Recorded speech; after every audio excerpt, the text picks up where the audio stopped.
Seguimos en nuestro recorrido a través de las tecnologías asociadas a las redes WAN y en este caso vamos a hablar sobre un tema que no se incluye muy fuerte en la currícula CCNA.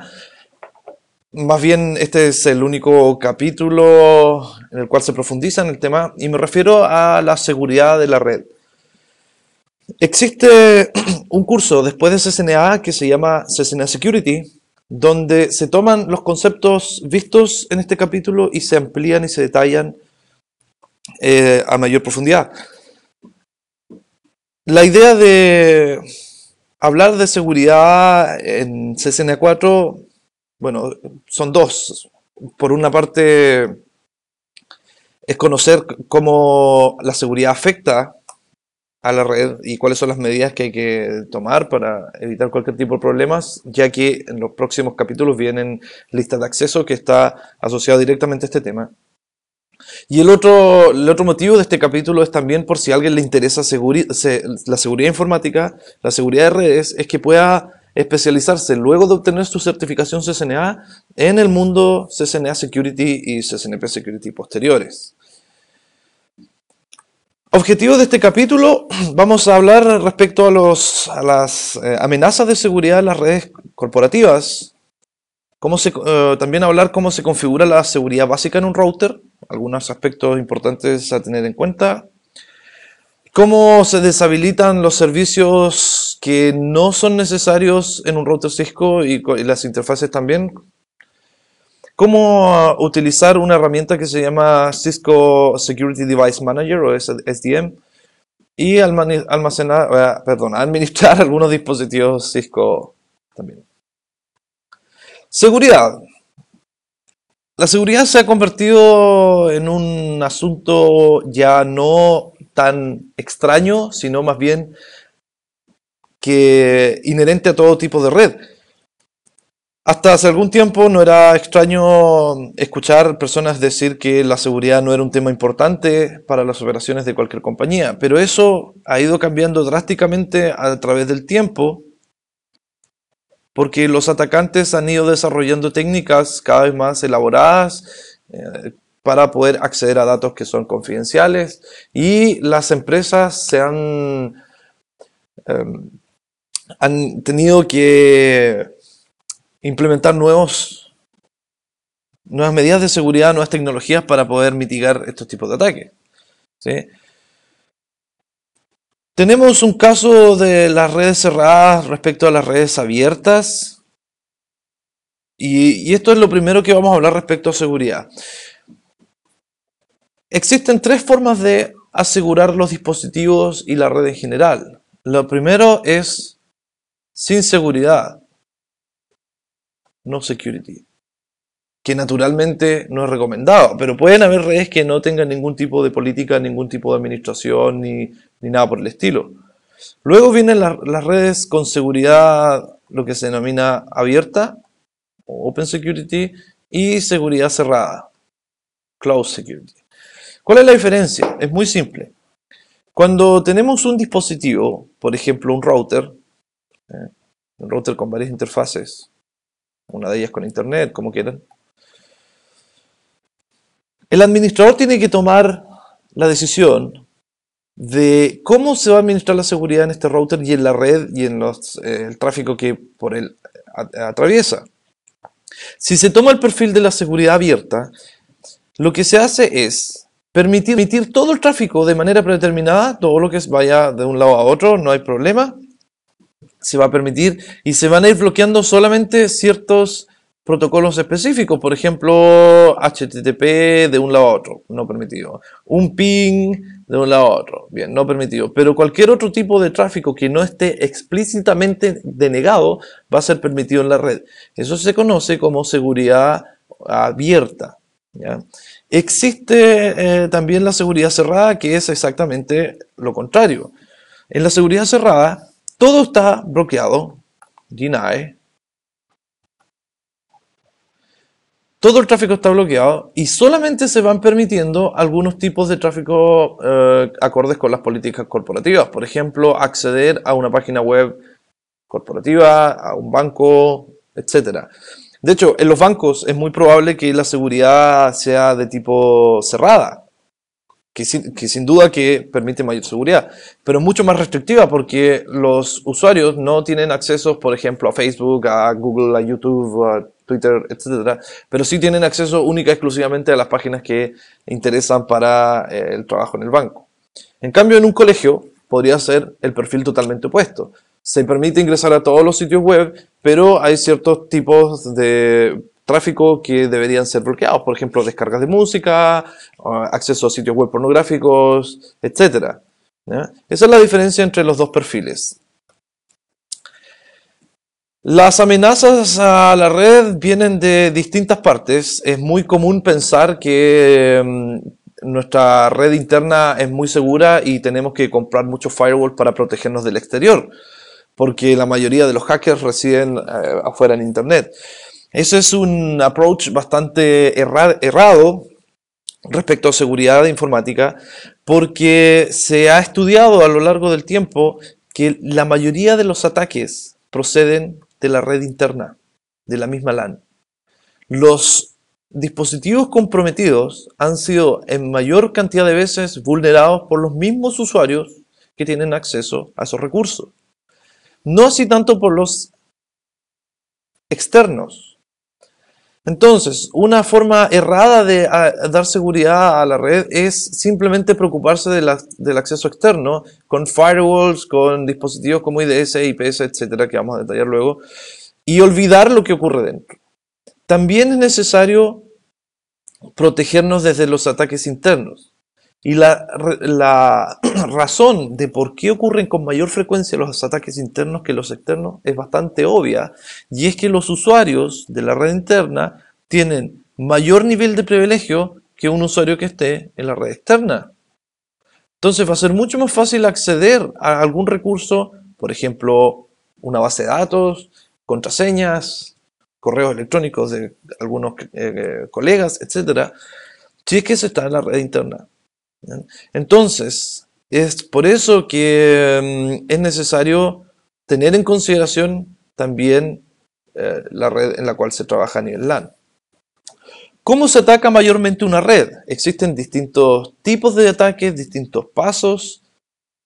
Normalmente cuando uno piensa en seguridad, inmediatamente viene a la mente la palabra hacker. Los ataques pueden ir desde simplemente ataques de reconocimiento entre los cuales destacan escáner de puerto, estoy escribiendo, port scanner, eso quería escribir, port scanner, ahí sí, como algunos de ustedes ya conocerán Nmap, que es la herramienta número 1 para hacer este tipo de escaneos en la red. Por ejemplo, un ping broadcast también sirve.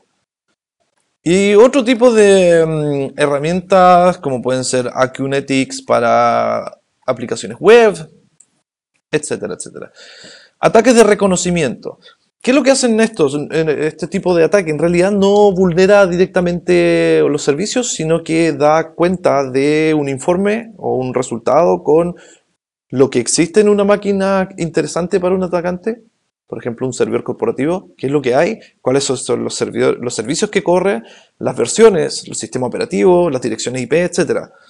Bueno, se considera un ataque porque se puede bloquear la información que aparezca acá, se puede restringir. Y existen políticas que permiten que los ataques de reconocimiento no sean tan exitosos y por lo tanto el acceso remoto no permitido ya no se puede realizar. ¿Bien?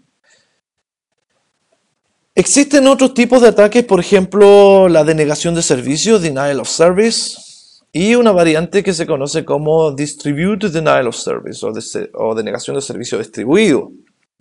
Esto es muy simple. Lo que ocurre es que simplemente un usuario, un atacante, puede utilizar un ataque de negación de servicio para enviar miles de consultas simultáneas a un host desde su propia máquina y eventualmente agotar los recursos que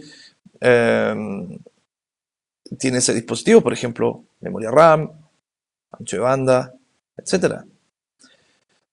Hoy en día las máquinas tienen mucha mayor capacidad que hace 10, 20 años atrás, por lo tanto es muy probable que un usuario no pueda cometer ese ataque solo desde su máquina, pero sí puede hacerlo utilizando muchas máquinas a través de Internet simultáneamente para lanzar ataques distribuidos, ¿sí?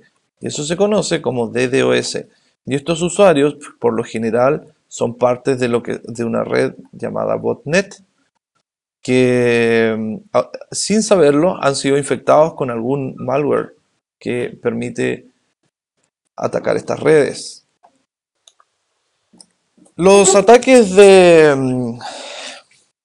negación de servicio distribuido son bastante comunes hoy en día en Internet y tienen por objetivo bloquear temporalmente el acceso de usuarios legítimos a la red hacia un servicio determinado. No destruyen nada, no roban contraseñas, no rompen datos, etcétera. Simplemente atacan la disponibilidad de ese sistema. Y los riesgos más conocidos son los virus, troyanos y otros tipos de malware que también están relacionados con estas botnet. Bien. Existen distintas técnicas de mitigación que las empresas pueden tomar para protegerse contra estas amenazas. Naturalmente que la actualización de software antivirus en la capa de acceso por parte de los usuarios es una de las primeras medidas de seguridad porque es de los mismos computadores de los distintos usuarios de la red quienes permiten el acceso a algún tipo de software malicioso. Y lo otro es la implementación de los distintos dispositivos denominados IDS, IPS. Estos son herramientas de red, ya no son tanto a nivel de acceso como los demás, sino que corresponden a dispositivos tal como router o switches que protegen uno o más segmentos de la red.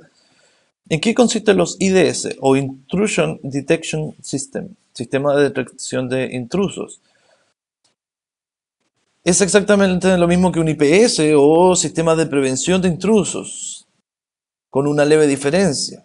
El IDS es una máquina que está conectada en algún segmento de red, por ejemplo, interceptando el tráfico de una LAN o algo por el estilo, que van analizando todo el tráfico que pasa por la red y cuando detecta una amenaza, por ejemplo, un paquete calificado como virus, una solicitud web conocida por ser un ataque de SQL injection o algo similar, el IDS va a detectar ese tráfico y va a generar una alerta que le va a llegar al administrador o a las personas que correspondan, anunciándoles que alguien o algo está tratando de violar la seguridad de la red.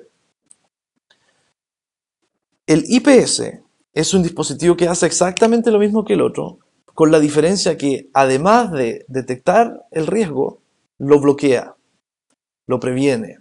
El IPS utiliza técnicas proactivas de una serie de algoritmos y parámetros que reconocen los ataques y son capaces de detenerlos a medida que van ocurriendo. El IDS simplemente detecta y el IPS detecta y a la vez previene el ataque. En el mundo de seguridad es bien conocido el concepto de la rueda de seguridad de red.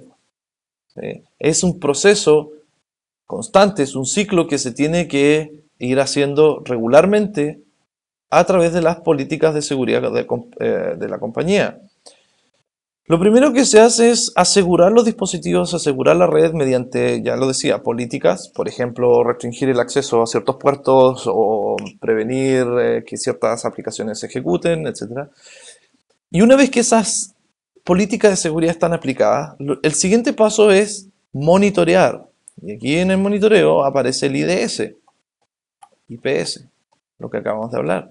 Se monitorea la red para ver que las políticas de seguridad se están cumpliendo. Luego se prueba la red porque cada vez existen nuevos tipos de ataques y es necesario, entre otras cosas, autoatacarse. Y es ahí donde las compañías regularmente contratan el servicio de los ethical hackers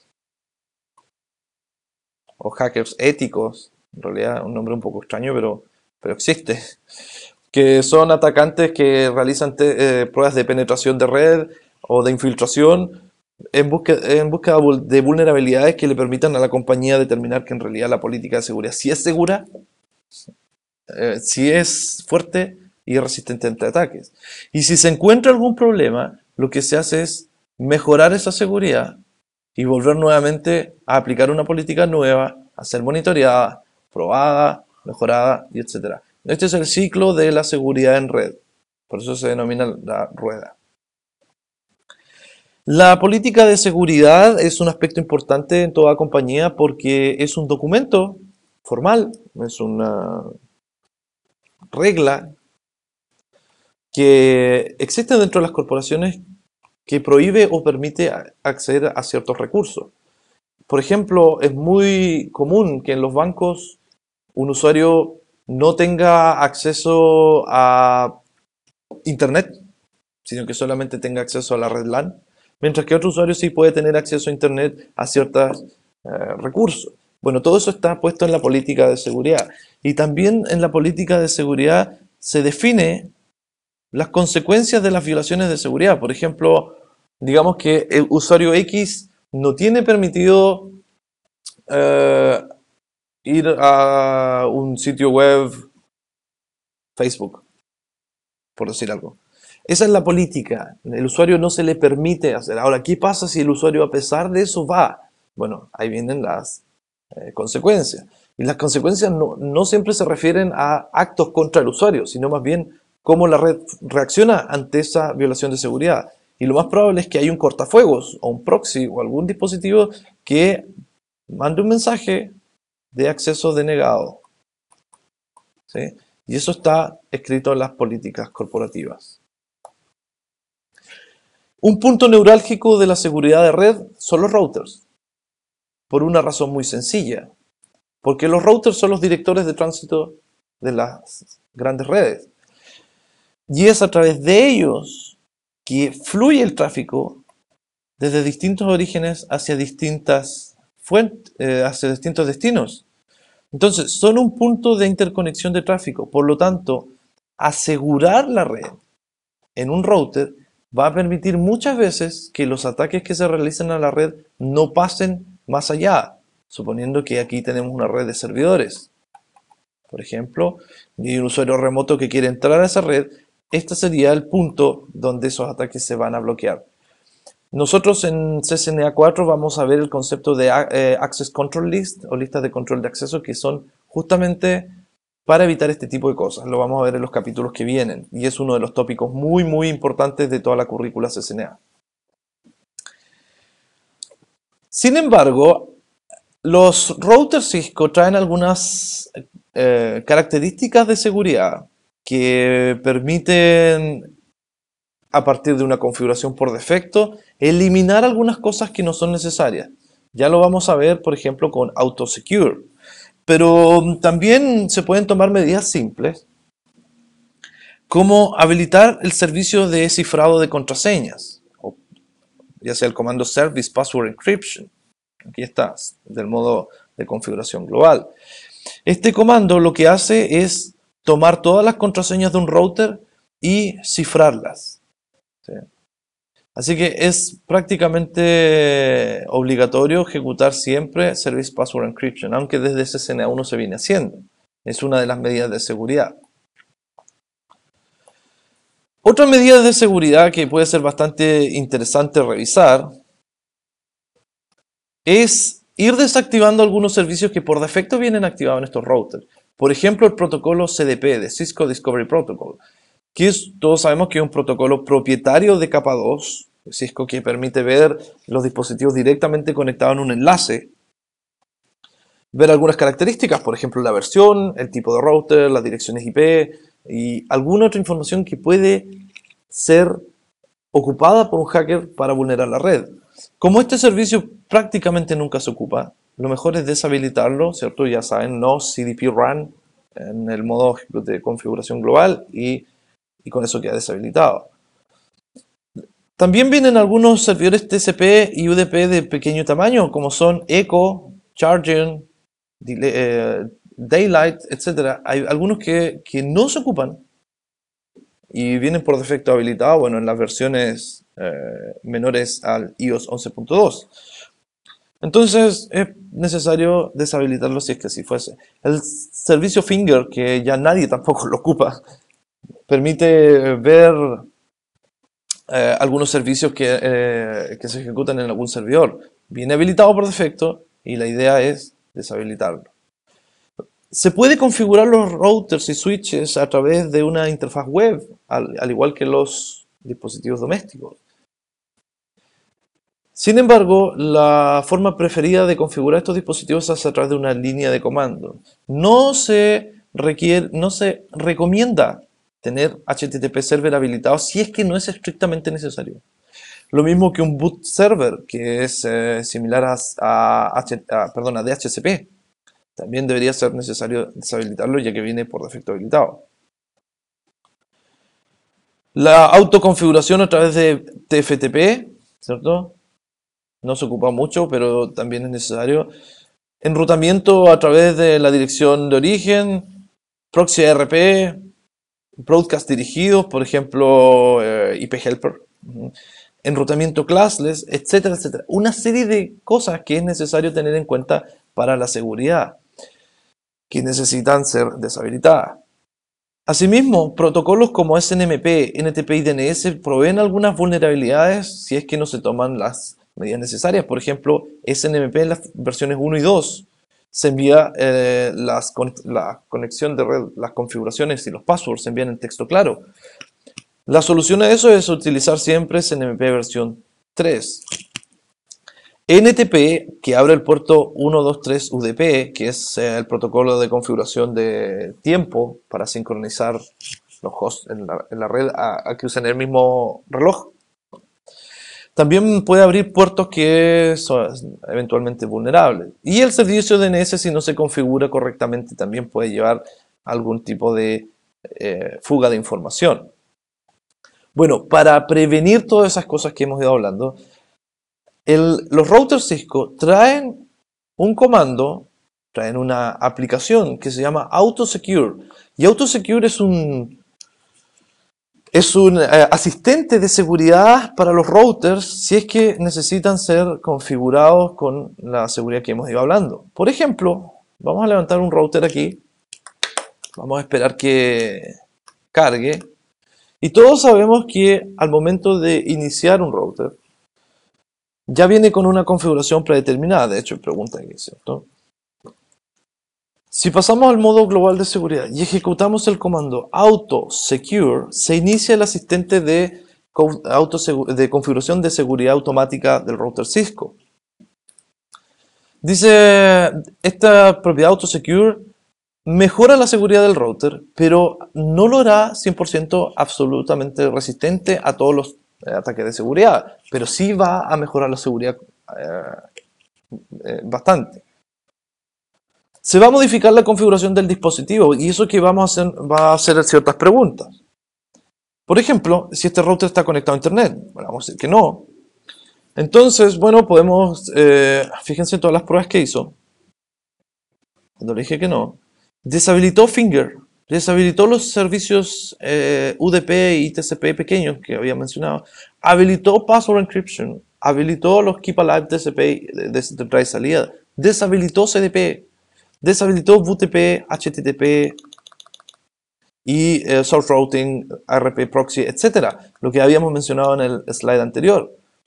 Ahora me pide que ingrese un banner. Por ejemplo, escriba cualquier banner entre...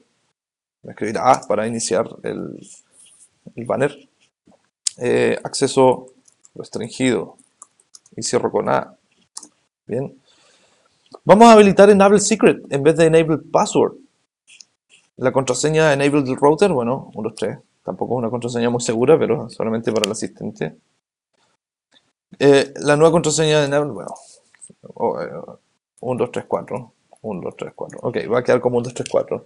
Configuración de usuarios locales. Esto en el capítulo de PPP, recuerden. Username, password. Vamos a llamar usuario admin, password Cisco, confirmar la password Cisco. ¿Cuánto tiempo van a estar bloqueados los atacantes si se detecta una violación de seguridad o un intento de ataque? Pongámosle uno. No recuerdo si es horas, minutos, yo creo que son minutos, tendría que buscarlo bien. ¿Cuántas veces se va a tolerar que hayan fallas de login? Por ejemplo, vía Telnet o vía SSH. Si es que no se recuerda la password, ¿cuántas veces se va a tolerar eso hasta que se bloquee el usuario? Digamos 3 veces. Tiempo máximo, dice... para superar estas violaciones de seguridad, dejémoslo en 3 también. Configurar SSH siempre en vez de Telnet, ¿cierto? Y aquí viene la configuración propia de SSH. Un hostname para el router, que por defecto es router, llamémoslo R1. Un nombre de dominio, cesnea4.com. Configurar CVAC. CVAC es una propiedad avanzada de seguridad de routers que en este caso no la vamos a habilitar. Podría hacerlo, pero no queremos. Habilitar la configuración de intercepción de TCP, tampoco. Y aplicar esta configuración, yes. ¿Ven? Ahora cambió la configuración completa y se hace un resumen de la configuración que se agregó en AutoSecure. ¿Sí? Así es que es una forma bastante simple de asegurar el router y también bastante efectiva. ¿Okay? Otra interfaz que permite trabajar la seguridad de Cisco, de los dispositivos Cisco, se llama SDM, Security Device Manager. Y esta es una interfaz basada en Java que se instala en un PC cliente y se va ejecutando remotamente los comandos en el router. Consiste de una administración gráfica en vez de una administración basada en línea de comando. Tiene algunos asistentes inteligentes de configuración, por ejemplo, si necesitan levantar una VPN rápidamente o necesitan crear un access list o bien habilitar CVAC. Algunas de las propiedades de seguridad y no recuerdan bien los comandos lo pueden hacer a través de SDM. En Packet Tracer no corre SDM, se necesita un router real. Se instala en un PC de la red y se configura remotamente.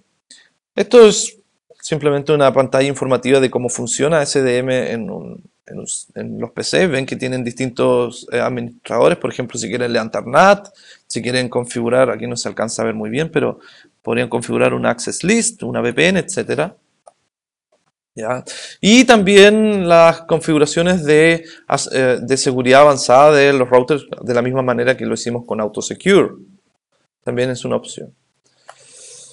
Bueno, en resumen de este capítulo, existen bastantes tipos de ataques a la red, principalmente los internos son los que más problemas traen y donde mayormente existe el descuido de seguridad.